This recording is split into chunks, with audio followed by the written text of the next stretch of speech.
furieux, eh bien je suis très content de vous retrouver une fois de plus pour une nouvelle vidéo. Aujourd'hui, une vidéo drone. Aujourd'hui, j'avais envie de vous parler d'une marque que j'apprécie beaucoup. C'est la marque T-Motor. La marque T-Motor, moi je la connais depuis regarder mon remix que j'avais équipé des super moteurs F60 Pro 3. T-Motor, au niveau motorisation, c'est vraiment de la balle et ils produisent du matériel qui est du matériel de haute qualité. Et aujourd'hui, je vais vous parler plus que d'un drone, vous parler d'un projet complet qui en fait est une gamme de 4 drones sur une gamme de prix également variable, du moins cher, ce qui est celui qu'on va présenter aujourd'hui, qui est dans les 160 €, tout compris, il restera que le récepteur à mettre, jusqu'à la gamme la plus élevée, qui est le HD, avec le système DJI, qui est dans les 380 € en 6S. Alors 4 appareils sur lesquels d'ailleurs je vous ai fait un article. Je vous mettrai d'ailleurs en dessous le lien vers cet article où vous découvrirez le FT5 4S qui sera celui dont on va parler aujourd'hui, mais vous découvrirez également le 6S et le FT5 4S et 6S en version HD, et je vous expliquerai dans cet article un petit peu les différences entre l'entrée de gamme, que je vais vous présenter dans la suite de la vidéo, et le très haut de gamme. Donc une gamme de prix qui correspondra évidemment à vos moyens et à vos envies. Alors, moi, pourquoi j'ai choisi cet appareil? Eh bien, pour une raison toute simple. Et pourquoi j'ai choisi justement l'entrée de gamme? Eh bien, tout simplement parce que pour 160 €, vous allez voir, on a vraiment le haut du panier en setup. On a des super moteurs, on a un super VTX, on a une bonne FC, on a également une très bonne frame. Je pense que T-Motor ici fait très très fort. Alors, ça, c'est des mots. On va voir la réalité. Unboxing, revue technique, et surtout, ensuite, on ira voler. Allez, c'est parti. Eh bien voilà, le facteur vient de passer à l'instant. Donc je rentre dans mon bureau pour vous faire le déballage de ce paquet. Bon, je ne sais pas encore si c'est bien ce que j'attends, mais on va le vérifier ensemble. Ça a l'air bon, ça a l'air en bon état. Comme d'habitude, ici rebadgé Colissimo, donc j'imagine que tout ça arrive en nombre et ensuite il réemballe. Sinon, la boîte ne serait pas dans cet état. Ça ne devrait pas avoir trop souffert. Alors, ouais, c'est joli ça. Une jolie boîte ici. FT5, donc de chez T-Motor. Alors comme je vous le disais dans la dernière vidéo, regardez ici, hein, vous voyez que la petite étiquette avec le SKU hop, se trouve ici. Surtout pensez à toujours garder cette étiquette en cas de souci, vous en auriez besoin. Alors, on y va. On va ouvrir ça. Donc ici l'étiquette, je la mets de côté, comme ça s'il y a un souci, j'aurai des références. Bon, la boîte est un petit peu morflée quand même, je disais qu'elle était en bon état, elle est un petit peu morflée, mais ça devrait aller. Alors ça s'ouvre, voilà, ça s'ouvre par ici, hop, voilà. Alors voyons ce qu'il y a de beau là-dedans. C'est la première fois que j'achète un drone T-Motor. Ici, on a la notice pour la frame, parce que la frame est vendue séparément également, hein, si on veut. Donc là, vous avez vraiment tout le détail de la visserie, etc. C'est pas mal, ça. Voilà. Un truc bien. Donc ici, les petits écrous pour les hélices. On a ici deux antidérapants et un petit autocollant FT. Des hélices, donc des hélices qui sont ici évidemment des hélices T-Motor. Alors, qu'est-ce que c'est comme hélice? C'est du 51-43. Donc, elles sont bleues.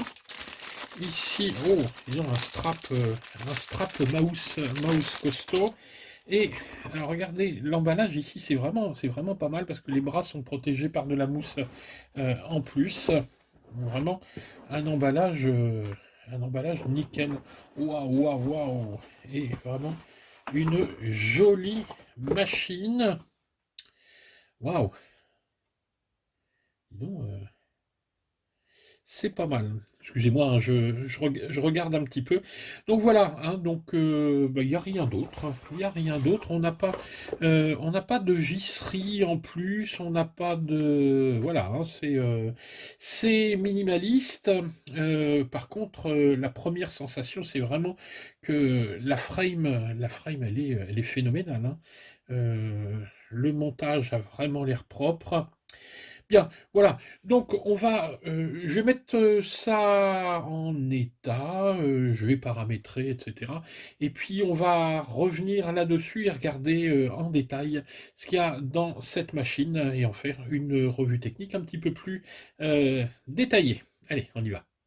On retrouve notre FT5 qui a subi quelques tout petits changements mineurs, à savoir que j'ai installé ici le récepteur. J'ai choisi pour cet appareil un RXSR de chez FR Sky.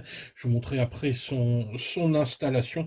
Il n'y avait rien de vraiment compliqué. Alors regardons un petit peu les caractéristiques techniques de ce modèle. Alors, je vous rappelle, ça, c'est le modèle entrée de gamme, à savoir le modèle 4S en analogique. Moi, j'ai choisi ça parce que ça correspond vraiment à l'usage que je vais en faire. Moi, j'ai pas envie déjà, je suis pas équipé du système DJI, mais en tout cas, ceux qui possèdent les lunettes DJI seront intéressés effectivement d'avoir soit un appareil tout prêt, soit un appareil celui-ci qui permettra ensuite d'évoluer vers le système DJI. Vous allez vite comprendre pourquoi. Alors, hop, on va retirer le support. Voyons ce qui nous intéresse là-dedans. Tout d'abord, la frame. Alors, la frame, c'est une frame qui est commercialisée séparément par T-Motor. C'est la frame FT5, évidemment. Hein, c'est le nom de l'appareil. D'ailleurs, quand vous recevez l'appareil, vous avez en détail la notice de montage. Alors ça, c'est vraiment exceptionnel parce que toutes les pièces vont être disponibles vous avez donc les références chez T-Motor. Donc vous ne serez pas embêté en cas de casse, notamment au niveau des bras, qui sont des bras séparés. Alors, c'est une frame, c'est vrai, une frame de freestyle assez classique. Elle est en carbone 3K, avec des bras en 5 mm. Alors, les bras, vous pouvez y aller, hein, ça, c'est du super costaud.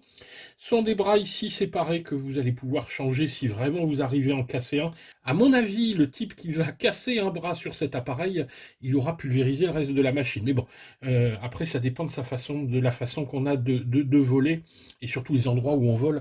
Moi, je vole pas en milieu urbain au-dessus du béton, donc forcément, jamais trop de grosses casses. Donc, des bras ici en 5 mm, les plates sont en 2 mm. C'est du classique? Ben non, justement, c'est pas du classique. Alors, il y a deux points importants dans cette frame à voir. Tout d'abord, regardez la place qu'on a à l'intérieur. On a l'impression ici qu'on est à Versailles. Alors, quel est l'intérêt de ce truc? Bah, pour nous, aujourd'hui, ça va être, on le verra tout à l'heure avec le VTX, d'avoir un VTX qui va respirer, qui sera au grand air, et puis surtout une accessibilité qui sera sympathique, et la possibilité, vous voyez, d'installer le RXSR, il a l'air tout seul, il a l'air tout seul là-dedans, tellement c'est grand. Et le second point qui est vraiment, alors ça c'est le truc que j'adore, regardez, on a un système ici qui va permettre d'avoir accès aux différents compartiments de l'appareil sans démonter celui d'après. C'est-à-dire que sur le terrain, si vous avez un souci au niveau de la FC, si vous avez un souci au niveau de la caméra, etc., vous enlevez juste la plaque qui correspond. Une, deux, trois. On peut, euh, on peut séparer, on peut ouvrir directement. Et en l'occurrence, pour l'intervention sur l'AFC, c'est génial. C'est ce qui m'a permis de monter tranquillement mon RX sans avoir à tout démonter. Donc ça, c'est vraiment ça, j'adore. Hein, ça, j'avais jamais vu. Hein. Il y a peut-être que vous connaissez d'autres frames qui fonctionnent sur ce système-là. Moi, j'ai découvert ça ici et c'est vraiment un truc que j'adore. Tiens, d'ailleurs, on va en profiter pour regarder un petit peu l'installation du RXSR, du récepteur. Alors, vous voyez, on ouvre la partie centrale et on va découvrir au niveau de la FC trois petits plots et les petits plots sont déjà étamés. Donc il y a vraiment pas de souci, il n'y a pas d'inquiétude à avoir, un tout petit coup de fer dessus pour faire fondre l'étain et vous posez votre fil que vous avez préalablement étamé. Faites bien attention si vous utilisez un RXSR à pas vous tromper au niveau du fil signal. Alors soit vous utilisez la grande prise et là vous séparez, vous prenez juste les fils rouge, noir et le vert. L'autre, c'est le S-Bus IN, c'est-à-dire pour la redondance, pour avoir un second récepteur qui va venir se greffer, pour avoir oui, plus de certitude d'avoir un bon signal. Et le second, c'est le SmartPort. Donc faites attention, ne vous trompez pas. Souvent, il y a des gens qui se trompent au niveau du fil signal et puis qui disent bah ouais, mais ça marche pas, j'arrive pas à avoir de signal sous Betaflight. Et puis sinon, moi en général, je fais ça, j'utilise la deuxième fiche. Alors la deuxième fiche, c'est la fiche qui sert à faire des mises à jour, hein. Mais moi, je l'utilise directement parce qu'il y a déjà trois fils. Le seul petit truc, c'est, vous voyez que le fil jaune n'est pas au bon endroit sur la prise. Donc j'enlève le petit pin dedans. Vous soulevez au niveau de la prise blanche avec une petite aiguille, vous soulevez le petit ergot blanc, vous retirez délicatement le fil et vous venez le remettre dans l'emplacement d'à côté. Et alors voilà, votre prise est bonne. Ensuite j'ai coupé les fils, je les ai étamés et il n'y avait plus qu'à les souder. L'affaire est jouée. Ensuite j'ai bindé. Et je mets une petite gaine thermo, j'ai fixé tout ça à l'arrière de l'appareil avec un petit collier. Euh, et puis voilà, il n'y a rien d'autre à faire. C'est le seul bricolage que j'ai dû faire. Et ici, je vous le montre, hein, j'ai juste fait sortir les antennes. Alors là, je vais peut-être le refaire, parce que, comme un idiot, je les ai fait sortir vers l'extérieur. Et je me dis, en cas de... Bon, c'est vrai que je suis... Bon, il y a quand même un demi-centimètre, hein. Mais bon, on sait jamais lors d'un crash, etc. Je vais peut-être le refaire en les faisant partir vers l'intérieur. Mais je me disais que en passant les antennes vers l'intérieur, je serais contre les câbles. Bon, je vais voir. Je vais déjà faire les essais comme ça, puis on verra après ce que ça donne. Donc un petit collier risselant et un petit bout de gaine thermo, puis voilà, hein. Ça y est, les antennes du récepteur sont installées. Donc voilà pour l'installation du récepteur, qui est le seul travail évidemment à faire sur ce modèle PNP. L'avantage, c'est que vous allez pouvoir choisir le type de récepteur que vous voulez, soit en FrSky, soit en FlySky, soit en DSM2, DSMX. Vous mettez ce que vous voulez, d'autant que on pourrait même mettre des gros, des gros récepteurs à l'intérieur, hein. Souvent, je dis, bah ouais, attention, ton récepteur, là, il est trop grand, etc. Là, il y a de la place, il n'y a pas de souci. Alors ensuite, on va regarder un petit peu les moteurs. Alors les moteurs également sont connus, d'autant que T-Motor, il y a moteur dedans, hein, sont des fabricants de moteurs. T-Motor, vous connaissez sûrement les F60, les F40, qui sont des moteurs de folie qu'on peut survolter. Moi j'ai des moteurs qui sont prévus pour 4S, je les fais tourner en 6S, ils hurlent à la mort. Bon, c'est des F60 Pro 3. Mais alors là, évidemment, on n'est pas à ce niveau-là, on a du moteur un petit peu entrée de gamme, mais c'est pas de la merde. On a ici des Velox V2306, enfin 2306, avec 2400 de kV, c'est des moteurs qui sont vendus 12 balles pièce. Donc on a déjà, regardé, 50 balles de moteur hein, sur un appareil à 160, rien que la motorisation, ça représente 50 balles. Donc ils n'ont pas lésiné là-dessus. Puis en plus, ils ont un look. Alors, moi, je suis désolé. Hein, regardez, je vous montre. Hein, j'ai mis mon polo rose pour aller avec cet appareil qui a des moteurs roses, qui a des impressions TPU en rose. Alors, je sais qu'il y en a certains que ça dérange. Eh bien, moi, ça ne me dérange pas d'ailleurs. Ma radio est rose également. Et ça, j'adore. Hein, ça m'amuse. Donc la couleur est atypique, la couleur est sympa, mais au niveau des performances, bah, on verra un petit peu ce que ça donne, parce que je ne l'ai pas encore fait vraiment voler. Il a juste fait un petit vol dans la cour pour valider que tout était bien branché, mais il ira au terrain cet après-midi ou demain pour faire son premier vol d'essai. Donc c'est un moteur connu, c'est un moteur qui est vendu depuis déjà un bout de temps, hein. Vous le trouvez sur Banggood, mais vous le trouvez aussi chez Studio Sport, chez DFR, etc. Il est livré avec des hélices. Alors les hélices par contre elles m'emballent guère, mais bon on verra l'usage. Sont des hélices également Badgetti Motor, sont des 51-43, et là il y a vraiment, là je trouve, bon, d'accord il est pas cher, mais il donne juste 4 hélices, si vous en pétez une, bah c'est fini, faut aller en racheter tout de suite. Bon, on les trouve facilement ces hélices, et puis, alors c'est du 51 avec un petit pas, donc elles sont assez grandes, mais regardez, ça passe loin, hein, il n'y a pas de...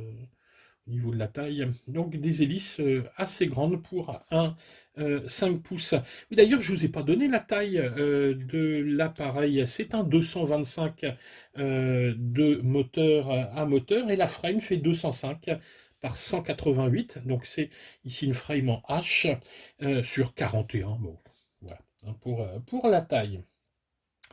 Ensuite, qu'est-ce qu'on va regarder? Bah, je vais vous mettre des photos pour la suite parce qu'on va pas voir grand-chose. L'AFC, la carte de vol, c'est une carte de vol T-Motor hein, qui est produite par T-Motor. C'est une carte F4 IO assez classique. Moi, je la connaissais pas, cette carte, et j'ai vraiment été agréablement surpris. Regardez un petit peu cette carte et regardez le nombre de sorties qu'on a.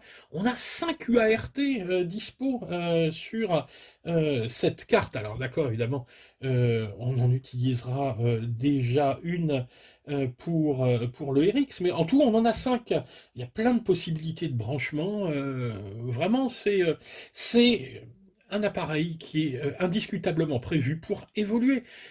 Vous volerez comme ça si ça vous amuse, et si vous voulez ensuite le transformer en une bête de course en ajoutant des choses, pourquoi pas un GPS, pourquoi pas ensuite passer au système DJI dessus, vous pouvez, il est prévu pour. Encore une fois, je le dis, c'est l'entrée de gamme de cette gamme de 4 appareils, où le top, c'est le HD, la version numérique. Les ESC 4 en 1, donc ils sont ici, on les voit pas bien, hein, mais bon, je vais pas vous les démonter.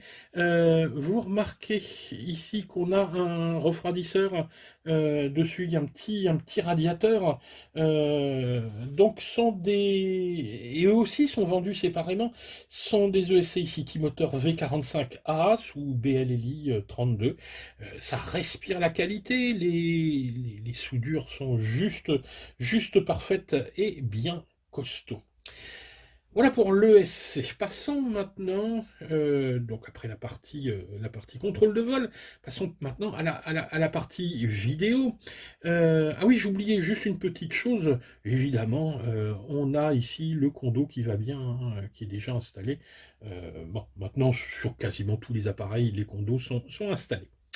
La partie vidéo, alors la partie vidéo, ça aussi, ça fera partie des points forts de cet appareil, avec ici un VTX, qui est un VTX Rush Tank. Donc, et tant qu'il porte bien son nom. Pourquoi? Bah, parce que c'est l'artillerie lourde. Ils ont sorti ici, ils utilisent ici un VTX qui monte jusqu'à 800 milliwatts. Donc là, vous allez pouvoir aller sur la Lune et revenir. Il n'y a pas de souci. On va capter vos images sur toutes les télés du quartier. C'est énorme. Alors, évidemment, 800 milliwatts, on se dit, mais ça va, il va chauffer, il va bouillir ce truc. Mais c'est pas grave, regardez la place dont il dispose. Il va respirer, il va être aéré. Je pense que ça, c'est vraiment un point positif. Reste à voir maintenant le Rush Tank. Moi, je ne le connais pas. Je l'ai juste testé au sol, hein, pour voir. On verra ce que ça donne cet après-midi ou demain au niveau du vol. Donc c'est un 48 canaux et on pourra aller. Alors j'ai pas vu 0 milliwatts. Je sais pas s'il y a un pit mode dessus. Hein, je vérifierai ça. On a 25, 200, 500, 800 milliwatts. Et évidemment, le Smart Audio. L'antenne, alors c'est une espèce de petite lollipop qui est quand même assez sympa avec une double petite protection ici. Moi je trouve qu'elle a un look ici de petite sucette qui est vraiment super sympa. Bon, vous allez me dire, on veut que ça transmette le signal, on s'en fout que ce soit joli. Mais si en plus c'est joli, moi je la trouve trop choupie, cette lollipop. Donc c'est une antenne en plus qui est taguée ici, Roche, hein, euh, comme le VTX. La caméra, alors caméra là c'est du classique. Vous reconnaissez ici la Cadix Ratel. Chaque modèle d'ailleurs de la gamme aura des caméras différentes. Vous irez revoir sur mon article, hein, je vous donne appareil par appareil toutes les spécifications. Et donc, vous pourrez comparer cet appareil entrée de gamme au plus haut de gamme en 4S, mais également en 6S. Cette Cadix, d'ailleurs, elle est en 1200 TVL avec une lentille à 2,1 mm. Voilà à peu près tout ce qu'on peut raconter sur cet appareil. Qu'est-ce qu'il y a d'autre? La sangle. Bon, la sangle, oui, bah, c'est une sangle et puis c'est tout. Les petits antidérapants qui sont bien adaptés évidemment à la frame, ici avec les aérations, ici avec les petites encoches pour les vis pour pouvoir démonter la plaque carbone pour avoir accès au compartiment de la tour. Voilà. Dernière petite chose, les batteries que je vous conseille pour aller là-dessus. Bon, moi je reste sur du classique, hein, moi je ne change pas.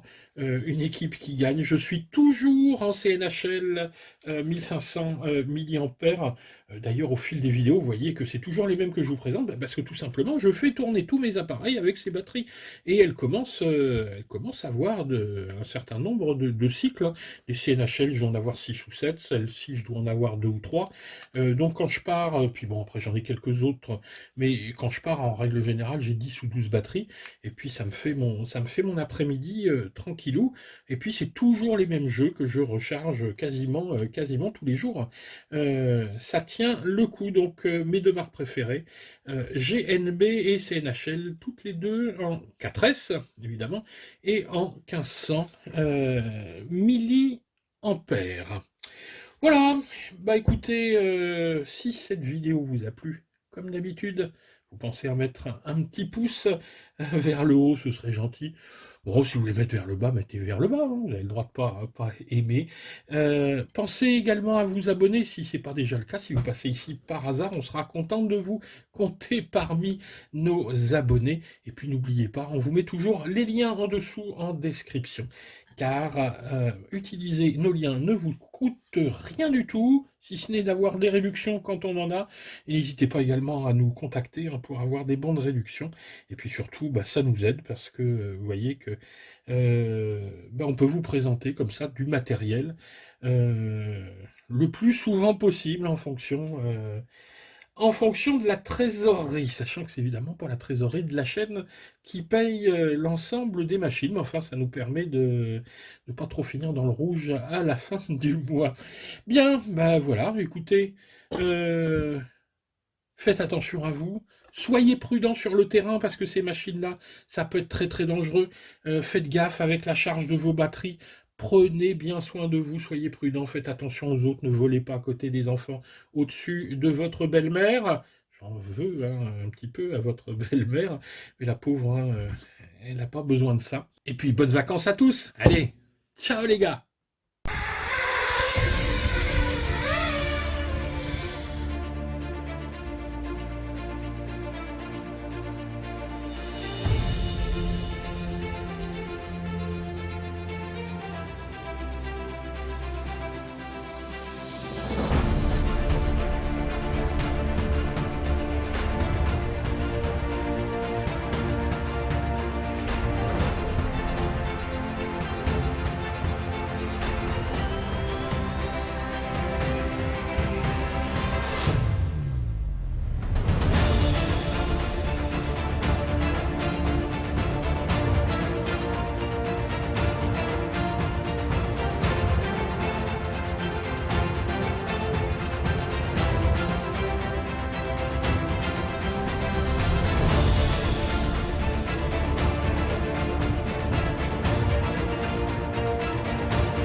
Stop.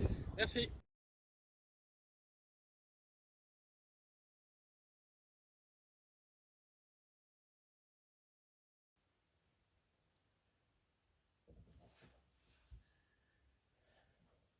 Saleté de mouche.